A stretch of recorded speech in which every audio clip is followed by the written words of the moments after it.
va parler de la cellulite maintenant, un sujet moins grave, mais tout aussi préoccupant quand même pour nous, mesdames. Et vous nous dites que ces machines dont on entend beaucoup parler, qui existent, qui ont pignon sur rue, sont efficaces. Elles ne sont pas nouvelles, hein. On en a déjà souvent parlé sur ce plateau. Le lipomassage, donc c'est des cellules qui utilisent les moyens de rouler palpé pour travailler l'adipocyte. L'adipocyte, c'est ce petit sac, cette cellule de graisse. Eh bien, enfin... Je veux dire, ça c'est très important parce qu'il y a beaucoup de propositions face à la cellulite.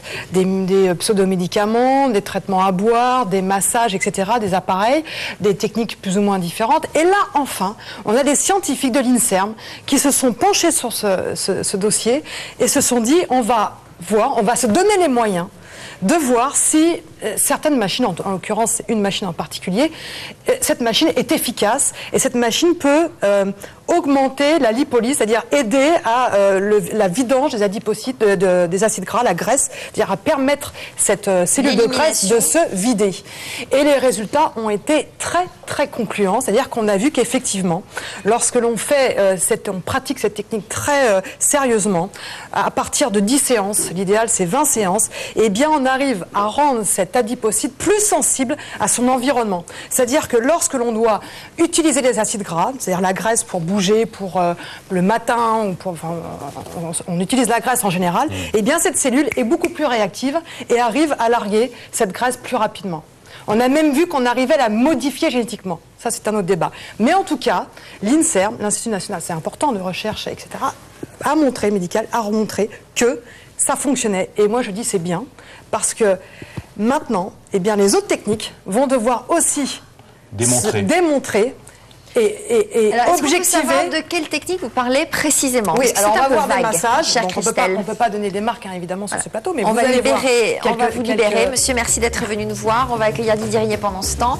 Alors, quelques massages. Voilà. Donc, ce sont ces machines qui pratiquent du palpé roulé. Voilà, c'est des machines palpé roulé que l'on trouve dans tous les instituts pratiquement, que l'on trouve chez les kinés et qui sont véritablement très efficaces. Encore une fois, elles ont maintenant montré avec cette étude. Alors, on est les premiers à vous en parler. Parce que pour l'instant, personne n'en a entendu parler. Dans 10 jours, l'information va passer. De l'étude.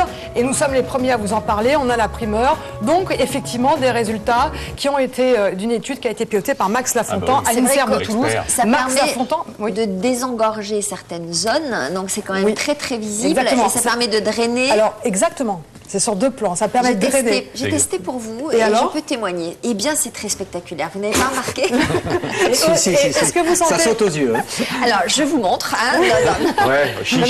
C'est vrai que ça... Non, mais franchement, derrière les cuisses, autour des genoux, au niveau des hanches, des endroits où aurait tendance à se nicher quelques petites rondeurs moelleuses. Voilà, des adipocytes un peu réfractaires. Et c'est vrai que ça fonctionne. Et c'est vrai qu'avoir un avis enfin scientifique dans le domaine de la cellulite qui est traité de façon très légère, et Max Lafontan, donc, qui a piloté l'étude, encore une fois directeur de recherche à l'INSERM, eh bien voilà, on est content de vous l'apprendre. Eh bien, nous allons avoir au téléphone un autre pape du Capiton, le docteur Blanchemaison. Quel lancement. Poil-au-menton. Bonjour, docteur. Bonjour, Sophie. Il a osé le faire. Comment allez-vous, docteur? Bonjour Sophie, bonjour Stéphane et bonjour à toute l'équipe. Voilà, bonjour, ça fait longtemps qu'on vous a pas vu ici sur ce plateau. Phlébologue, spécialiste de la cellulite, que pensez-vous de ces machines et de ces études? Eh bien, moi, alors, pour vous résumer ça de façon très simple, tout le monde sait qu'il y a un effet de la chimie sur les cellules. C'est le principe même des médicaments. Donc là, ce que nous montre l'étude du professeur Lafontan, c'est que on peut avoir un effet physique. Une stimulation mécanique va modifier le fonctionnement des cellules. Alors, au-delà de ces machines, c'est quand même une découverte fantastique parce que ça veut dire que vous allez pouvoir produire plus de collagène en stimulant, en étirant par exemple la fibroblaste. C'est une cellule qui est dans la peau. On va pouvoir par exemple réveiller une cellule qui stocke des graisses qui fonctionnent pas bien, qui est un peu endormie. On va pouvoir la réveiller avec cette stimulation mécanique. Et fort de cette étude, donc ces nouvelles machines ont développé des nouvelles têtes, des nouvelles structures, des nouvelles appareillages qui permettent donc d'agir à la fois sur ce déstockage des graisses ou bien sur le raffermissement de la peau. Donc on peut agir sur le visage pour raffermir la peau par le collagène, ou bien sur la silhouette en déstockant les graisses de façon mécanique. Alors il y a des machines qui palpent, qui roulent, qui pincent et d'autres qui aspirent. Alors en fait, c'est devenu complexe parce que ça, c'était le principe de ces machines qui existent depuis très longtemps. Et là, elles sont devenues extrêmement performantes. Elles se sont donc appuyées sur ces études et qui sont quand même tout à fait pointues. Hein. Ces deux études en sont appuyées sur des méthodes qu'on appelle les puces à ADN et la microdialyse. Pour les puces à ADN, il n'y a que 2 endroits dans le monde où on l'utilise. C'est en Suède et chez Lafontan à l'INSERM de Toulouse. Donc c'est quand même des choses très pointues. Et grâce à ça, donc moi, ce qui m'intéresse évidemment, c'est l'extension maximum. Oui, mais nous, ça ne nous intéresse pas ça, parce que vers une technique anti-âge légère, vous voyez, donc sans danger. En fait, on va remplacer cette médecine, ou plutôt ajouter à la médecine correctrice, donc qui injecte et qui opère, une médecine stimulative. Stimuler, réveiller des cellules qui sont un petit peu paresseuses dans notre peau et dans notre graisse. Alors,